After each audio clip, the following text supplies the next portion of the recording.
आलस हमें क्यों आता है? हम क्यों आलस करते हैं? किसी भी काम को करने में आलस से हम कैसे छुटकारा पा सकते हैं? हमेशा हमेशा के लिए आलस कैसे कम करे, ये सवाल है। यह समस्या कैसे, इसे समझे कैसे, इससे हमेशा के लिए कैसे छुटकारा पाया जाए, आइए समझने की कोशिश करते हैं कि हम अपना आलस कैसे दूर करें। इसी आलस्य ने इंसानों को आगे बढ़ने से रोक रखा है। जैसे कि कई बार इंसान को आगे से मिलने वाले अवसर, अपॉर्चुनिटी अपने आलस्य के सामने दिखाई नहीं देती और वो उस अवसर को हमेशा के लिए खो देता है। आज के युवाओं को हो किया गया है, इनसे अपना कंफर्ट जोन छूटता ही नहीं है और इसी वजह इनकी लाइफ में ग्रोथ नहीं हो पा रही है। इनका आलस्य इनके दिमाग पर हैवी हो रहा है और ये आलस इंसान को दीमक की तरह अंदर ही अंदर दिमाग से खोखला करते जा रहा है। इंसान की सोचने समझने की बुद्धि को नष्ट करते जा रहा है, जिसकी वजह से इंसान की निर्णय लेने की शक्ति, मेकिंग डिसीजन पावर कम होते जा रहा है और इन्हीं वजह से इंसान अपनी लाइफ में ग्रोथ नहीं कर पा रहा है। लाइफ में कुछ भी अचीव नहीं कर रहा है, वो सोचता जरूर है पर कर नहीं पा रहा है। अगर आप भी इस प्रॉब्लम समस्या का समाधान ढूंढ रहे हैं तो आप सही जगह आए हैं। एक कंफर्ट जोन सुविधा क्षेत्र। इंसान की जिंदगी का सबसे कमजोर हिस्सा उसका खुद का बनाया अपना कंफर्ट जोन सुविधा क्षेत्र होता है। इस बात से वो अनजान होता है। जानिए कैसे सुविधा क्षेत्र में इंसान खुद को सुरक्षित और मजबूत समझ बैठता है और ये उसकी जिंदगी की सबसे बड़ी भूल होती है या गलती समझ लो जो ये कर बैठता है।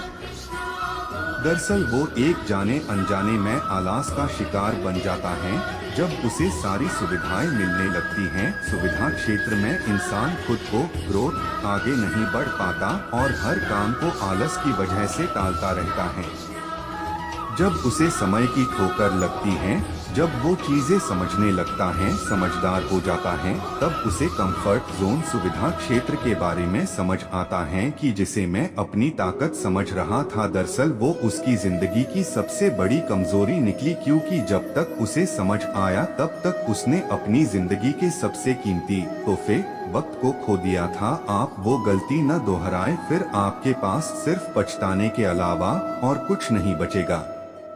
आप लोग इतिहास उठाकर पढ़ना, जिन लोगों ने भी अपना नाम इतिहास के पन्ने पर अपना नाम दर्ज करवाया है, उन लोगों ने भी अपने कंफर्ट जोन सुविधा क्षेत्र को छोड़ा है, आलस्य को ऐसे कम किया, तब जाकर कहीं अपना नाम और अपनी एक अलग पहचान बनाई है।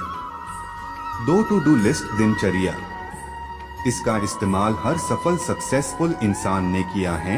इसकी बदौलत ही आज इंडिया में हमें कई सारे सक्सेसफुल पर्सन इंसान देखने को मिल रहे हैं, जिनसे हम प्रेरणा, इंस्पायर, मोटिवेट हो रहे हैं। इसका इस्तेमाल करने का तरीका बहुत ही आसान है और इसका रिजल्ट बहुत अच्छा है। इसका इस्तेमाल आपको हर रोज करना है। करना कैसे है, आइए समझते हैं। टू डू लिस्ट होती क्या है, इसे समझते हैं।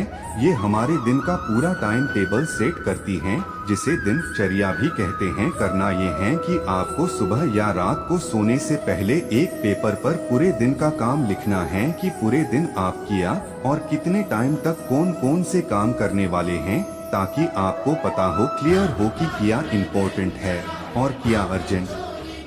इससे आपका टाइम भी सेव होगा और आपका काम भी फास्ट होगा और आप आलस से बचे रहेंगे और आपको फिर आलस नहीं आएगा। ये ट्रिक स्टार्टिंग में एक हफ्ते करिए, फिर वो महीने में, फिर साल में कब बदल जाएगी आपको भी पता नहीं चलेगा और आपको फिर इसका रिजल्ट भी बेहतर देखने को मिलेंगे। इस तरह से आप अपने आलस को दूर कर सकते हैं। 3 स्लीप, पर्याप्त नींद। आज के युवाओं की सबसे बड़ी समस्या है उनका टाइम पर न सोना और इसकी वजह है मोबाइल और इंटरनेट, जो लाखों लोगों की जिंदगी और टाइम दोनों को बर्बाद करने में लगा हुआ है। अपने इंडिया में इंटरनेट बहुत सस्ता है, पर लोगों ने अपने टाइम को सस्ता बना लिया है। पैसे की वैल्यू हर किसी को पता है, पर अपने टाइम की वैल्यू कुछ ही लोगों को पता है। इंसान का दौर इंटरनेट वाला चल रहा है। आज हर एक इंसान अपना कीमती टाइम इंटरनेट पर बर्बाद कर रहा है। फेसबुक, इंस्टाग्राम, यूट्यूब रील्स देखने में बिता रहा है।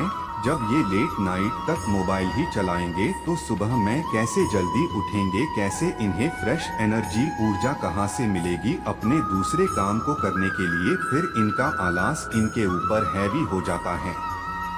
आप मोबाइल का इस्तेमाल करें पर कुछ टाइम के लिए माइंड फ्रेश करने के लिए करें, टाइम वेस्ट करने के लिए न करें। इंसान पूरी तरह से मोबाइल में ही लगा रहता है तो वो आलस का शिकार हो जाता है और उसे मोबाइल के आगे और कोई भी इम्पोर्टेंट काम, उसे कितना ही अर्जेंट काम ही क्यों न हो, उसे वो भी दिखाई नहीं देता है। और आप लोग मोबाइल का कम इस्तेमाल करें और आलस को बढ़ने से रोके ताकि आप पर्याप्त नींद ले और सुबह में जल्दी उठे और अपना माइंड फ्रीज रखे ताकि आपका पूरा दिन अच्छे से बीते और आपको नेक्स्ट लेवल की एनर्जी मिले और आपके ऊपर आलस हैवी न हो पाए। ये तरीका भी है लेजीनेस, आलस्य को रोकने का। 4 पर्पस रीजन, उद्देश्य कारण।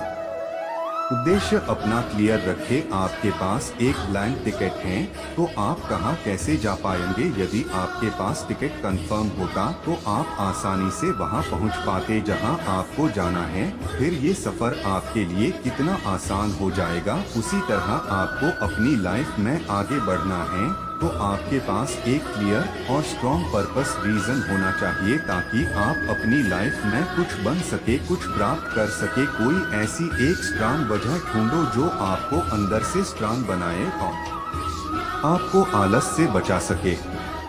लाइफ में स्ट्रॉन्ग पर्पस रीजन का होना इसलिए जरूरी है ताकि आप अपने काम को पूरे पैशन, जुनून के साथ लॉन्ग टाइम तक आसानी से उस काम को कर सके जिस काम में आपको सबसे ज्यादा मजा आता हो, ताकि आप अपने आलस्य से बच सके और अपनी लाइफ में कुछ बड़ा अचीव प्राप्त कर सके। 5 रिस्पॉन्सिबल, जिम्मेदार। कभी गौर करना उन सभी सफल व्यक्तियों, सक्सेसफुल पर्सन में एक चीज हमें कॉमन देखने को मिलेगी और वो है जिम्मेदारी। इन सभी ने पूरी श्रद्धा और पूरी लगन से अपनी जिम्मेदारी को निभाया है और अपने हर काम को पूरे परफेक्शन के साथ पूरा किया है। जिम्मेदार व्यक्ति कभी भी अपने काम के बीच में आलस्य को कभी जगह नहीं देता। जिम्मेदार इंसान कभी अपने काम को कल पर नहीं टालता और न ही आलस्य करता है। जिम्मेदारी जब इंसान पर आती है तो उसे हर बात साफ साफ नजर आ जाती है। कैसे उसका घर चलेगा ये बात उसे अच्छे से समझ आ जाती है। फिर आलस उसके निकट भी नहीं घूमता क्योंकि उसे जिम्मेदारी जो निभानी होती है। 6 स्टेइंग हेल्थी, स्वस्थ रहें।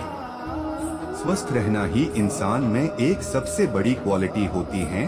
दोस्तों, फिजिकल ही हमें स्वस्थ नहीं रहना, हमें मेंटली भी स्वस्थ रहना होगा। आइए जानते हैं कैसे। वर्कआउट, मेडिटेशन, वॉक, साइकिलिंग, इनमें से आप कुछ भी एक एक्सरसाइज कर सकते हैं। चाहे तो सभी कर ले, आपके ऊपर है। होगा क्या, जब आप एक्सरसाइज करना स्टार्ट कर देते हैं तो आपके अंदर इनसाइड से आप खुश होते हैं। आपके अंदर एक पॉजिटिव एनर्जी उत्पन्न होती है जिसकी वजह से आप पूरा दिन चार्ज रहते और इसकी वजह से आपके अंदर आलस नहीं आता और आपका दिन बेस्ट गुजरता है। आलस दूर कैसे करें? 7 सुबह जल्दी उठे। सूर्य उदय को देखना, सुबह की ताजी हवा को फील करना, उसके रंग में खुद को डालना, उस ताजा हवा का अपने चेहरे पर पड़ना एक अलग ही एहसास कराता है जिसे लफ्जों में बयां कर पाना पॉसिबल तो नहीं होगा पर उसका रिजल्ट देखना तो पॉसिबल है। दोस्तों, सुबह उठे और अपनी जिंदगी का सबसे खूबसूरत नज़ारा देखे और उस ताजगी का भरपूर आनंद ले। जब आप सुबह की ताज़ी हवा लेते हैं तो आपको एक अलग पॉजिटिविटी आपको मिलती है जिसकी वजह से आप दिन भर एनर्जेटिक फील करते हैं और आलस्य से बचे रहते हैं। आलस दूर कैसे करें? 8 इंटरेस्टिंग, दिलचस्प। दोस्तों, अपने आलस्य को दूर करने का सबसे बढ़िया तरीका ये भी है कि आप अपने इंटरेस्टिंग काम को करिए। अपने इंटरेस्टिंग काम को ढूंढिए जिसमें आपको सबसे ज्यादा मजा आता हो। उस काम को करने में आपको जरा सी भी बोरियत फील न हो, तब आपको अपना काम नहीं खेल लगेगा और आपको उसमें सबसे ज्यादा खुशी भी मिलेगी। और ऐसा करके आप आलस से बच सकते हैं। आलस दूर कैसे करें? बढ़ना है लाइफ में आगे तो उठा ले अपनी जिम्मेदारी को। जड़ से खत्म करना है आलस्य को तो ढूंढ ले अपने स्ट्रॉन्ग पर्पस को।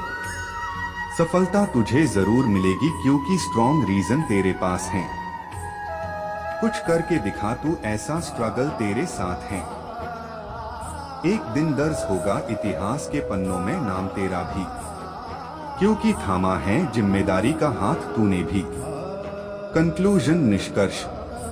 तो दोस्तों, आज हमने सीखा है कि अपने आलस्य को कैसे दूर करें। इन 8 तरीके से: 1 कंफर्ट जोन सुविधा क्षेत्र, 2 टू डू लिस्ट दिनचर्या, 3 स्लीप पर्याप्त नींद ले, 4 पर्पस रीजन उद्देश्य कारण, 5 रिस्पॉन्सिबल जिम्मेदार, 6 स्वस्थ रहें, 7 सुबह जल्दी उठे, 8 इंटरेस्टिंग दिलचस्प। इन सभी टॉपिक को हमने अपने आर्टिकल में अच्छे से कवर किया है और खुलकर आप लोगों को समझाने की पूरी कोशिश की है, ताकि आप लोगों को पूरी हेल्प मिले और आप अपने आलस्य को दूर कर पाएं। ऐसी नई प्रेरणादायक मोटिवेशन स्पीच के लिए हमारे YouTube चैनल परिधि लाइफ मोटिवेशन चैनल को सब्सक्राइब करना ना भूले, ताकि आपको हमारे नए इंस्पायर मोरल स्टोरी की नोटिफिकेशन आप लोगों को समय समय पर मिलती रहे और आप उसका भरपूर लाभ उठाएं। अपना कीमती समय हमें देने के लिए आप सभी का तहे दिल से धन्यवाद। राधे कृष्णा।